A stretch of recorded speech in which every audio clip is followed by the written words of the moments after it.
Welcome to the Cheating Wife Stories channel. I'm Tom Jode, and my wife is Linda. Our paths crossed in college when I was 23, and she was 21. At that time, I was in the Army pursuing a dual degree in economics and accounting while she majored in biology. My military duties were sporadic but hazardous. Our unit was tasked with discreet missions, often involving retribution against someone seemingly friendly. In essence, we functioned as assassins, with my specialty being lying, planning, and close combat. I graduated at 25, and 2 years later, I resigned from the Army to marry Linda. Within 4 years, 2 daughters arrived. I worked independently, handling accounting for local businesses and trading commodities from home. Linda, busy with the kids, later secured a position at a local college-affiliated laboratory after a decade of marriage. With both girls in school, I worked from home to facilitate Linda's return to employment, which she enjoyed.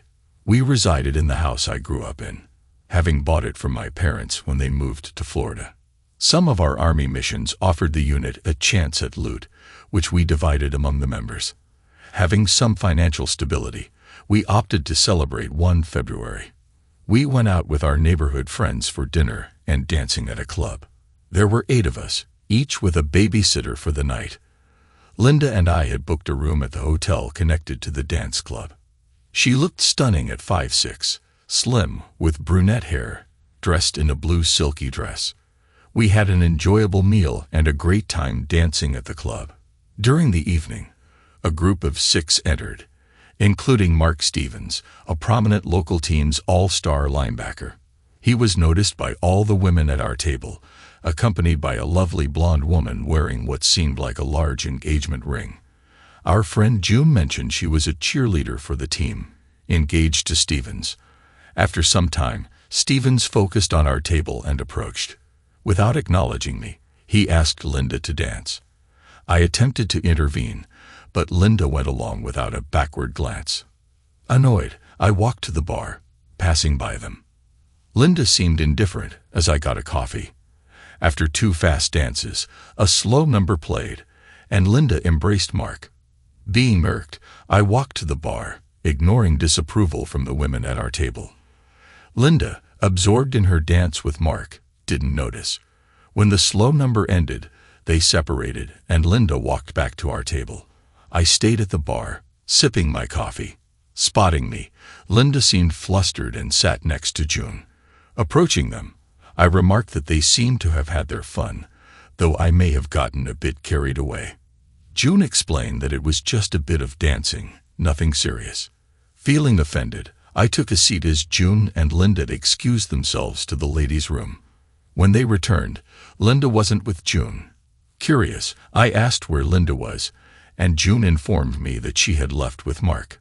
Shocked, I rushed outside and saw Linda getting into a red Escalade, which then drove off. Back at the table, June addressed the others, questioning if they were aware of Linda's actions. I suggested to June that she should let Linda have her night, and that she would likely return the next day.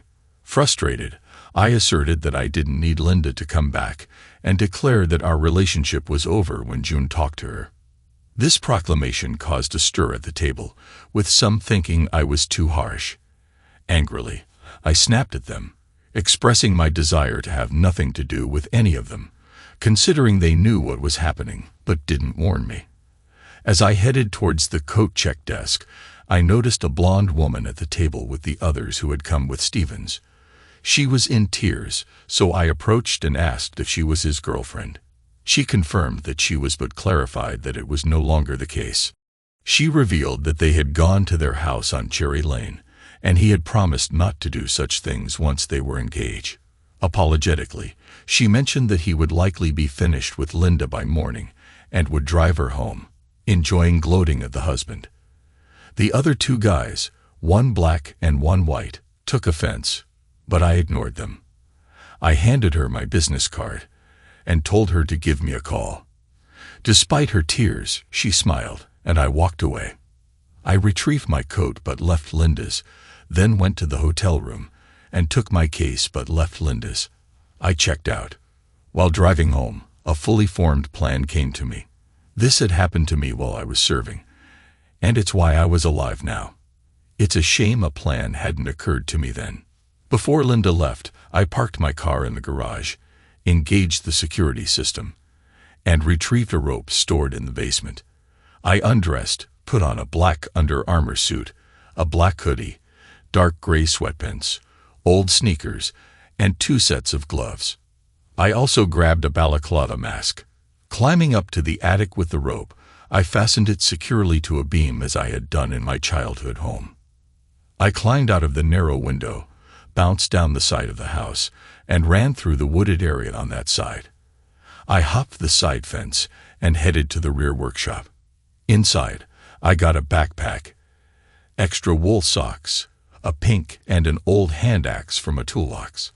I packed everything and grabbed my bike, pedaling toward the river through the woods, across the river bridge, and up toward Cherry Street. Spotting the house with the football statue and a red Escalade, I used the axe to break the passenger side window, triggering the alarm. I hid behind a porch pillar, and when the door opened, I swiftly dealt with the man with 2 blows of the axe. Returning inside, I closed the front door, turned, and jogged off. I jumped the stone wall, retrieved my bike, and took the wool socks out. I put the axe, knife, gloves, and shoes inside the backpack, zipped it up, and mounted up, riding away toward the river. After the bridge, I stopped and tossed the entire backpack as far as I could into the fast-moving river. There had been rain the day before, and the river was moving fast. Riding my bike back home through the nearby woods, I let myself inside the workshop. I changed my socks and switched to another pair of sneakers. Spraying an ammonia solution on the bike handles and pedals, I wiped them clean. Jogging back, I hopped the side fence and climbed up the house's side, which proved to be more challenging than expected. Nevertheless, I made it and scrambled through the small window. Pulling up the rope, I wound it and wiped the windowsill with a rag. Trotting down to the basement, I used the rope to remove all my clothing, including the mask and underclothes, and put them into the washer. In the basement bathroom, I showered for an extended period, washing everything twice. After completing that, I put on a pair of exercise shorts and went upstairs, leaving the basement door open to hear when the washer stopped. Contemplating for a moment, I decided to wear the clothing from the club the night before. Returning to the basement, I transferred the wet clothing to the dryer. Going upstairs, I made a snack, had a shot of whiskey, and sat for a while, reflecting on things. When the dryer stopped, I took the clothes upstairs, putting them away. The balaclava mask went back into the closet where I had initially stored it. Starting at the clock, it was 2:50 a.m. The entire sequence, from entering the house after the club to this moment, began at midnight. Going downstairs, I sat on the couch, had another whiskey, and fell asleep. I woke to the door chime, checked the door camera display, and saw 2 individuals, an African-American woman and a white man with a crew cut. They were cops. The doorbell rang again, and I opened it. Detective Vasper and Detective Logan introduced themselves as they flashed their badges. I was uncertain and asked about Linda, expressing my concern for her safety. They assured me that she hadn't suffered physical damage, but mentioned that Mr. Stevens had been attacked. I invited them inside and inquired about Linda's location. The white detective informed me that she was in the hospital receiving treatment for shock. Waiting for a moment, I looked at them, and they returned the gaze. Indicating the couch, I suggested they take a seat. They chose separate straight-back chairs, and I settled on the couch. "I think you should explain what happened," I proposed. Detective Logan repeated the question, asking what I had done since Linda left the club with Stevens. Detective Vasper responded, urging me to share the details. Insisting on an answer, Detective Logan pressed, and I explained that I had gone to our hotel room, packed my things, and driven here. I had then consumed enough drink to fall asleep on the couch. They inquired about anyone else being present, and I confirmed that the kids were with a sitter for the night. When asked if I had made any calls or sent emails, I replied in the negative but emphasized that I had never left. Detective Vasper observed the surroundings and noted the security system. Inquiring about its coverage, I offered to show them. "I was here. Come upstairs," I suggested. They followed me to the upstairs office, and I sat at the computer desk. Demonstrating the system, I downloaded data from 6 p.m. to their arrival. I provided them with a jump drive, explaining that the system focused on all 3 doors, front, side, and patio, including the sliding door to the pool area. However, the side I had come down had no door, faced the woods, and had 2 large windows that didn't open, lacking coverage. Logan stated they would need to confiscate the computer. I questioned the need, suggesting they might have tampered with it before arriving. Logan agreed but emphasized it couldn't be gone for more than a day. I assured him I would download the same data onto an external drive. I carried out the task as they requested to look around.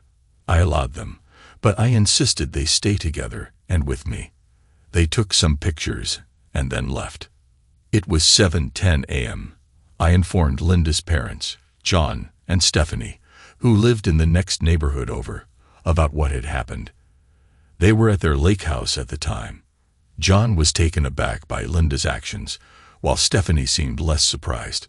Stephanie asked if I planned to see Linda, to which I declined, expressing my reluctance to have anything to do with her after what she had done.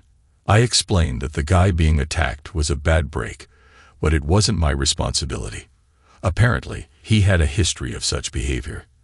I mentioned that when Linda gets out of the hospital, she needs to stay away from me in the house, and we can make arrangements for her belongings. John suggested I move and let Linda stay, but I asserted that it was my house and not community property.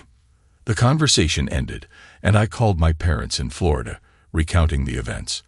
They too were shocked by Linda's behavior. My dad mentioned a headline about Stevens being attacked and executed at his home, which didn't come as news to me. The landline rang, and it was Judy. She inquired about Linda's whereabouts, having heard about Mark's passing. I confirmed Linda was in the hospital with shock and expressed my reluctance to see her. Judy urged me to support Linda, but I insisted she would never have my support, considering what she had done. The conversation turned heated, and Judy accused me of being a pig before hanging up. I showered again and got dressed to pick up the kids from the sitter around 8 o'clock. When we got home, the kids asked about Linda, and I informed them she wouldn't be there that day. I suggested we carry on with our day, getting dressed for soccer. I took them to the soccer complex for their noon and 1:30 games. I relaxed while watching them play, and afterward, we enjoyed ice cream before heading home. Upon returning, I found messages on my muted cell phone. One from Linda's parents stated she was at St. Jude's Hospital, non-communicative. Another from a doctor at the hospital requested a call. One was from Judy telling me Linda was with the police and not talking to anyone. She said I should probably cool off and bring the girls to see her.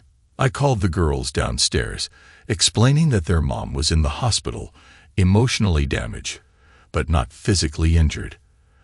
They wanted to know what happened. I told them, "Your mom went off with a famous football player to his house to have intimacy last night. There's no other way to say this. I thought about keeping it from you, but I figured you'd find out when she was there. Someone attacked the football guy, but apparently not her. She must have found him or something because she is in the hospital in shock." They hesitated about visiting her, but I instructed them to get dressed, and we proceeded to the hospital. I called Dr. Laura Thompson again, who conveyed that Linda was traumatized and currently in a catatonic state. I inquired about bringing the kids. She hesitated. The doctor asked if I planned to see her, and I expressed reluctance. I suggested bringing the girls if it might help. Did they know about the circumstances? Referring to Linda's involvement with the football guy. Yes. I informed the doctor that the girls were dressed and ready to come if she believed it might aid Linda. She agreed to meet us at room 3 in 30 minutes. At the hospital, Dr. Thompson, a psychiatrist in her late 30s, spoke briefly with us before addressing the girls. She explained their mother's severe shock and apparent disorientation, suggesting that seeing the girls might be beneficial. The girls expressed a desire to see her. I accompanied them to the door and looked in. Linda sat in bed, staring at a TV with cartoons. Tentatively, the girls approached. Laura, the oldest, touched her hand and called her mom. Shelley followed, but there was no reaction. Shelley started to cry. I comforted her, picked her up, glanced at Linda Northing, and took Laura's hand to lead them out. I mentioned that we had tried. Laura asked if Linda would wake up. I assured her that she would eventually and suggested they might visit her again soon. Shelley whispered, asking, "What if she doesn't wake up?" Reassuringly, I said, "She will. I know it. Maybe." Slowly, the doctor stated, "Girls, I will surely let you know when she comes back from this." We left the hospital. Both girls were crying in the car. I questioned whether I should have taken them, desiring to see if their presence would help Linda. Despite my reaction to her infidelity, I hadn't wished this upon her. I felt remorseful, though she deserved to suffer not like this. I felt some tears on my cheeks. Like home, I made eggs and toast for them to eat, intentionally involving them in the cooking to lift their spirits. Then I put on a movie for them.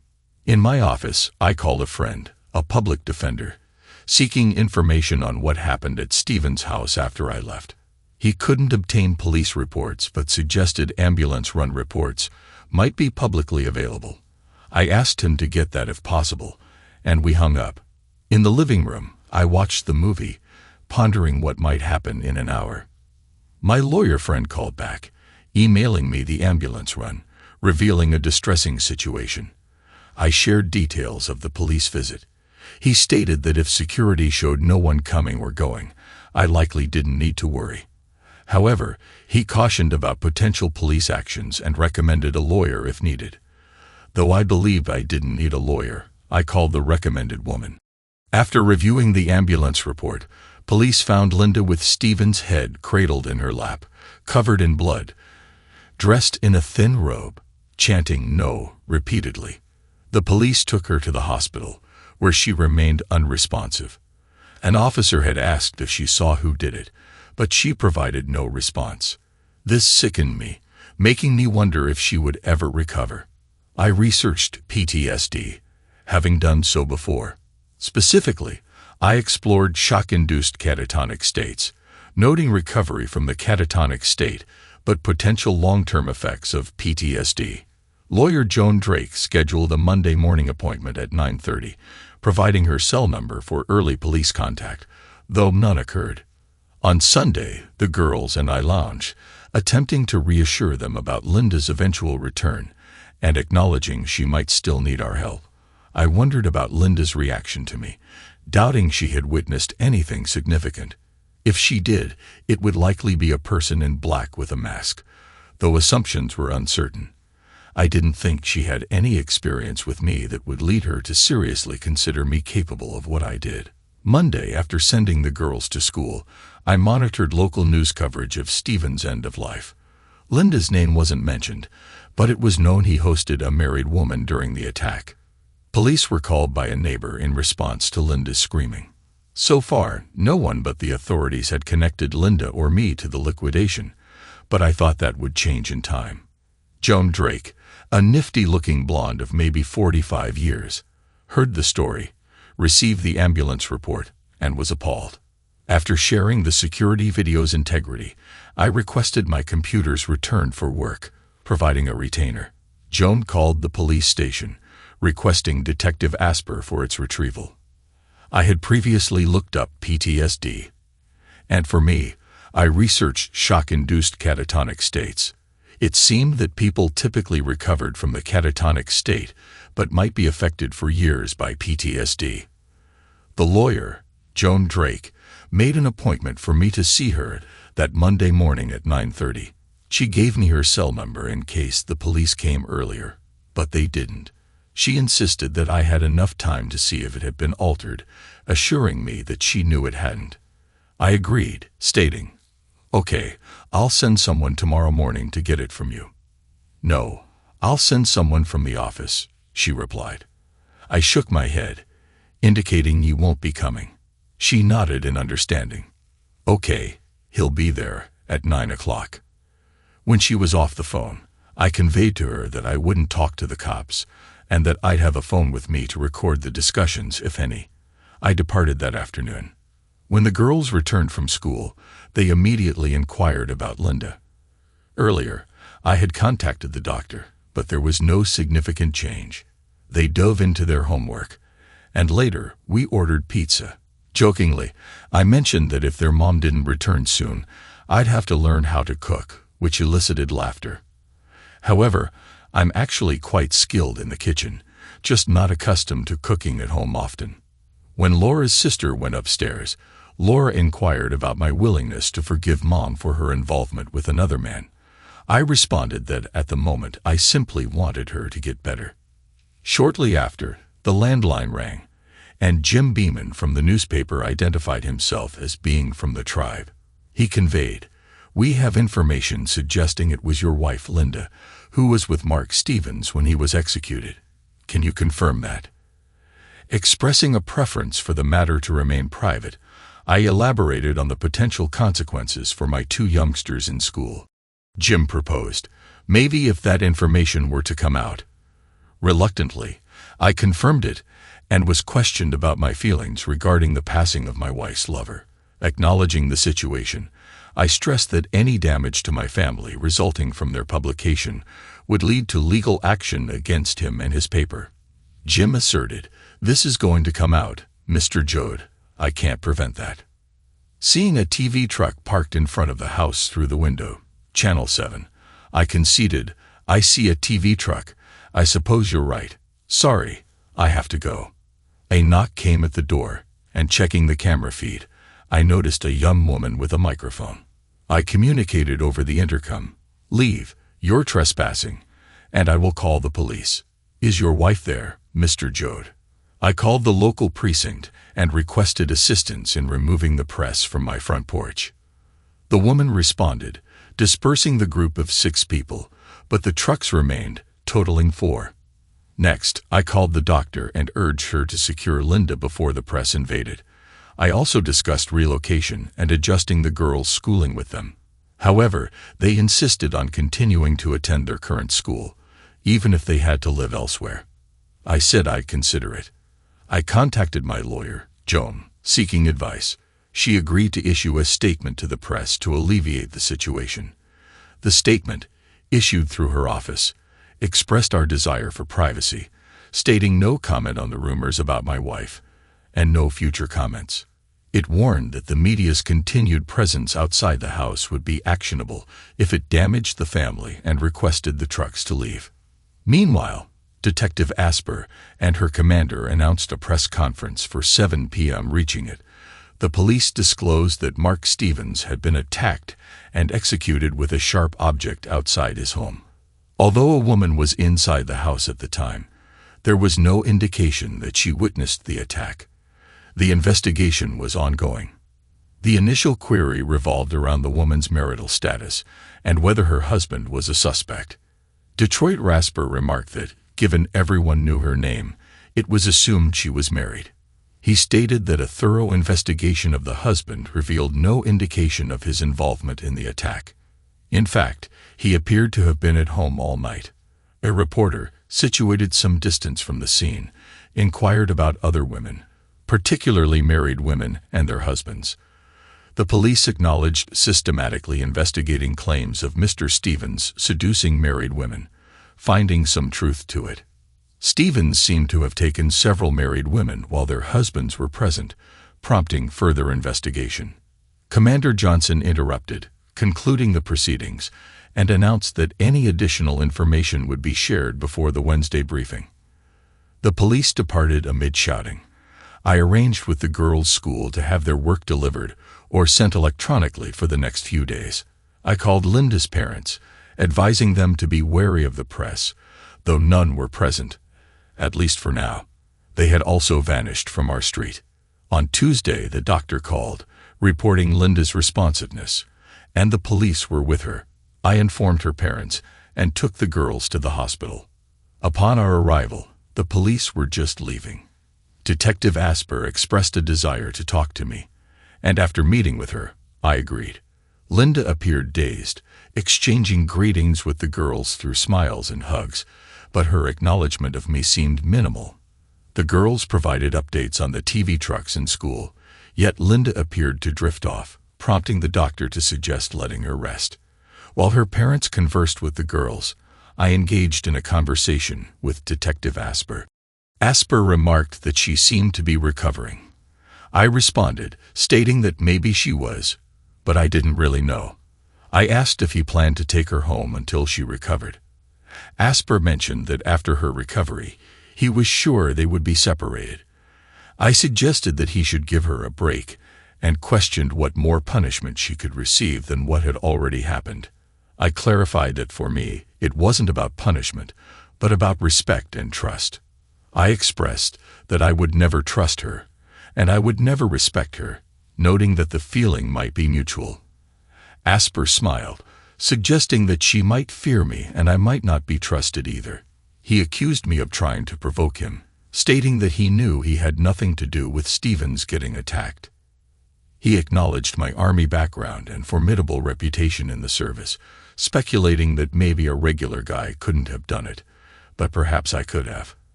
I insisted that I didn't, emphasizing that we had home security footage from Stevens' house. Asper dismissed it as not his problem, asserting that he wasn't there and concluded with a veiled threat, saying he'd be seeing me around. In the next few days, Linda gradually exhibited normal behavior. I took the girls daily but didn't spend much time in the room with them. On the fourth day, Linda was set to be discharged. She requested a private conversation with me, and I sent the girls out. She apologized for her actions, acknowledging that embarrassing me like that required more than a simple apology. Linda expressed her desire to come home when released. She noted the media presence and their potential disruption to the girls' lives, suggesting she could sneak out. I gave her a long look, stating that she was good at sneaking out. She didn't look up and mentioned checking with security. I acknowledged that I couldn't say I wanted to be around her, but for now, I had little choice. I expressed that I didn't mean for her to be hurt and shared my thoughts on her actions. When asked about whether Stevens had slept with her, Linda replied that they were undressed in bed when the commotion started. I stared at her and knew she was lying. I couldn't say I believed her or would believe anything she told me. Trusting her again was out of the question. I suggested that we see how things go, but made it clear that I couldn't trust her again. Despite all this, I expressed my love for her and walked out. Later, I went to the hospital security office to arrange for a car to pick Linda up behind the building and take her to my house at 4 p.m.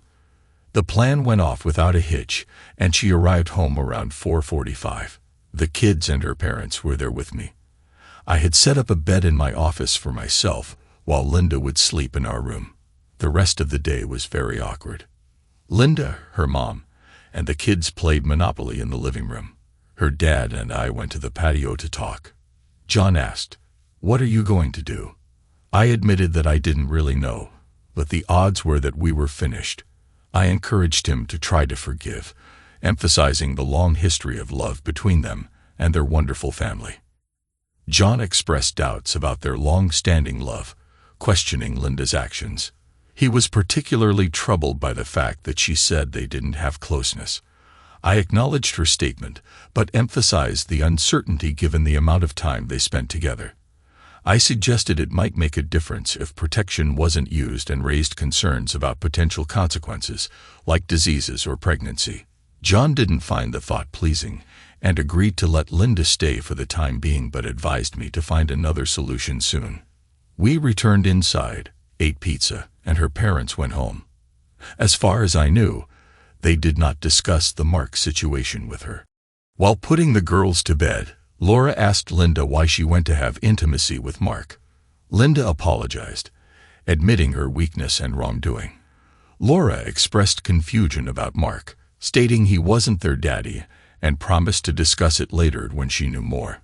The girls went to bed, and Linda went to the kitchen. I followed about 10 minutes later, making a call to my public defender friend about the autopsy report. He confirmed it was a public document and agreed to get it. Linda, drinking a Pepsi, asked if I would be sleeping in our room. I replied, "No, the office." She welcomed me any time but acknowledged the uncertainty in our future. I expressed skepticism, and she suggested being patient, emphasizing that it all happened in the past week. I climbed up to my office and went to bed but didn't sleep well. I woke up at 5 a.m., made coffee, and received the autopsy report from my friend. Reading it carefully, especially the analysis of the injuries, revealed evidence of bodily fluids on Stephen's genitals. It seemed Linda had lied about not having closeness, a belief I held due to the timing of her presence at the scene about 2 hours before the execution.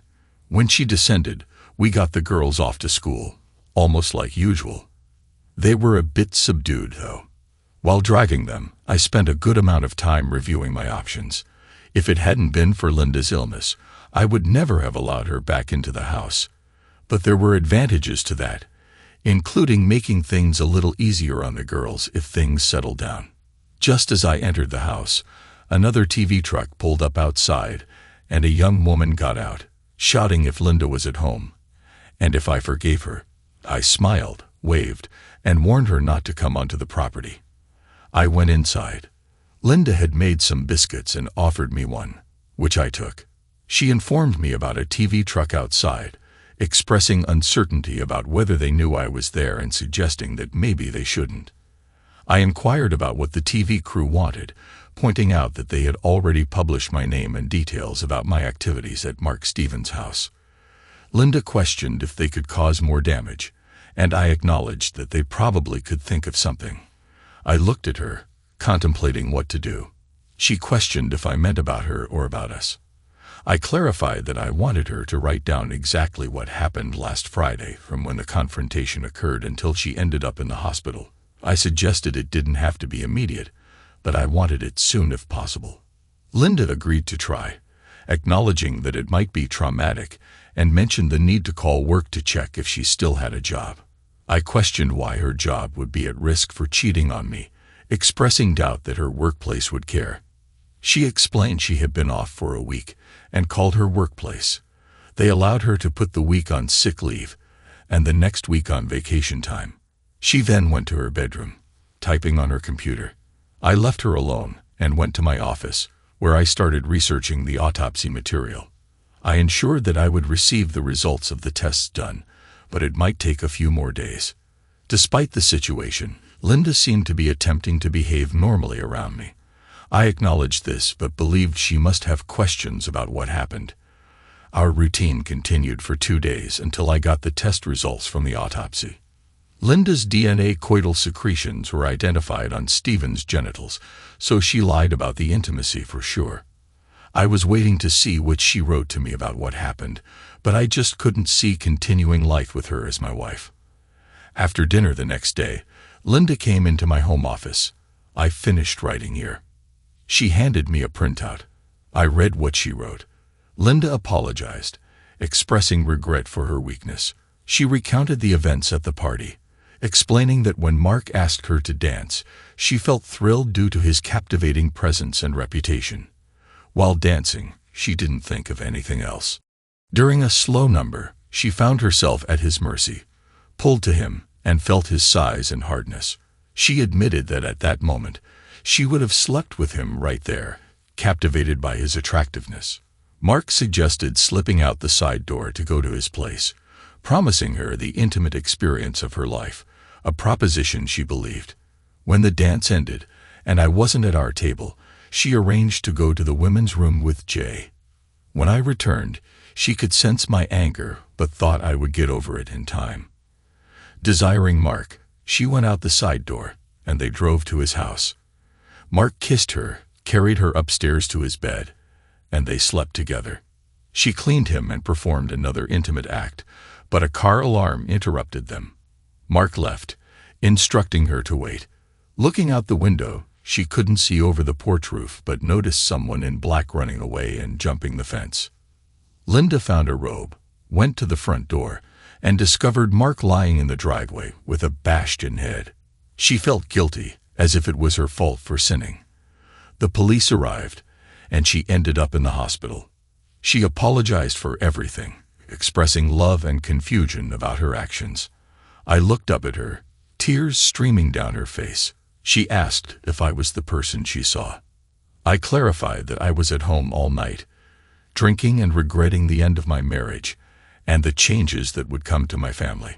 I admitted to having hate, but assured her that the police confirmed my presence with the security tape. She acknowledged what they said, but I interrupted, expressing my belief that Stevens got what he deserved.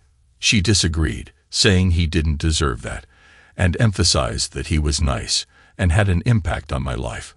I replied that we didn't need to go there, stating that I would never be able to love her again, maybe not at all.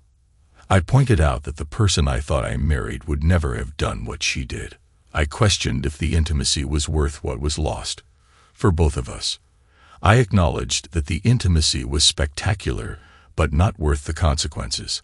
I reflected on the possibility of coming home the next day if things had been different, but with Stevens dead, I felt screwed up for good. She affirmed that I executed him and promptly ran out of the room. After my breath, I muttered that she executed him. Following that, our relationship turned extremely cold. I made a firm decision not to attempt to convince her of my innocence or to mend our relationship in any manner. I also resolved never to admit to her what had transpired, as I assumed that if I did, she would immediately betray my trust to the authorities. She had just admitted that, had Stevens not been executed, her reckless night would have been worth facing the consequences. Maybe not in those words, but still. I filed for divorce. A few weeks later, I asked for custody of the kids so they could stay in the house. Linda still had her job, so I asked for no alimony, but also no child support and liberal visitation. Linda had recovered sufficiently that I insisted that she move out. She went to stay with her parents. I had her served there. Soon after, her father called. He wanted me to withdraw the papers, saying Linda was distraught. I told him that she deserved to be distraught, and she should get a lawyer. He was quite angry, but I didn't know if he was angry with me or her. He inquired about visitation, and I informed him that she could come over any night and stay until they went to bed. Linda visited the next day at 5 o'clock. I had prepared macaroni and cheese, and we ate with the girls. We played board games with them and put them to bed. After that, Linda expressed a desire to talk, but I declined. She insisted that we needed to work things out for the sake of the girls, suggesting that they would have to adjust if we were apart.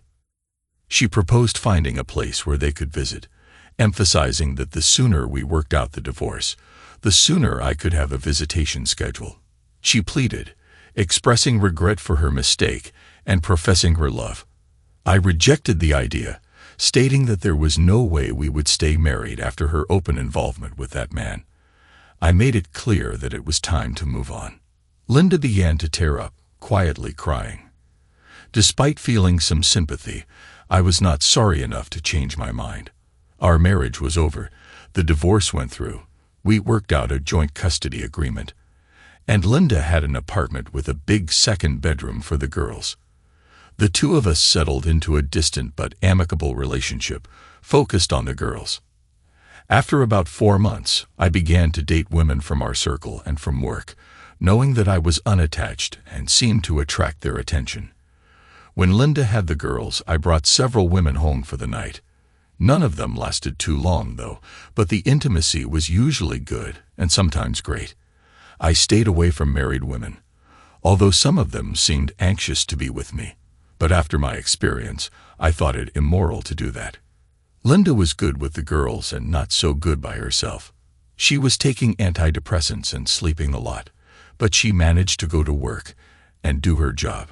I was told by her parents and the girls that she was not dating. 10 years on, Shelley went off to college today. Laura was to go to her junior year. The two of them had gotten used to the joint custody arrangement and seemed to do quite well. They both dated in high school and presumably in college. For Laura, I've had a long-term relationship with a younger woman named Cody, whom I met at a bar one night. Like me, she was divorced, with 2 children at home, and her husband had moved to the West Coast. We met when she was 35, and her kids were in high school, twins in their sophomore year, heading off to college. She and I moved in together at my house. I loved her. She was lively and smart, and the intimacy was great. While she might not have been as much of a beauty as Linda, she was pretty, and guys paid attention to her when we went out. I informed her early on about all the commotion surrounding Mark Stevens passing without revealing how he had died. The publicity eventually subsided, and no one was ever arrested or charged. One Saturday, Detective Logan showed up at my house, and I invited him in. I was home alone. He mentioned his recent retirement and expressed his happiness about the good pension. I congratulated him and asked why he was there. He admitted that he became convinced I executed the man, adding that the man deserved it, though maybe not my wife. I denied any involvement, and Logan congratulated whoever did it. I questioned why he thought Linda didn't deserve it. Logan explained that it was just one night, and Linda did what many married women might do when someone came on to them. He suggested that if it had been a discreet meeting, perhaps we could have gotten over it, but it was too in our face. I inquired about his partner, and he shared that she was now a captain, a real go-getter. We shook hands, and he left. Regarding Linda, she eventually made a partial recovery. We rode together when I took Shelley to school. On the way back, I asked about her well-being. Linda mentioned she was okay and had a boyfriend, somewhat like a friend with benefits. I confirmed that Cody and I were together, and we might move in together once her kids went off to school. Linda whispered that she wished none of it had happened, expressing regret for the missed opportunity to be empty nesters and have some real fun. She apologized, and we both ended up crying. Later, she moved into her friend's apartment, but I didn't think she ever fully recovered from that night, and perhaps I hadn't either. I admitted to never regretting dealing with the man, believing it might have saved many marriages, an effective altruistic deed. Thanks to everyone who took the time to listen to today's stories. If you enjoyed it, please consider liking and subscribing if you haven't already. Feel free to share your thoughts on the events in the comments below. Take care.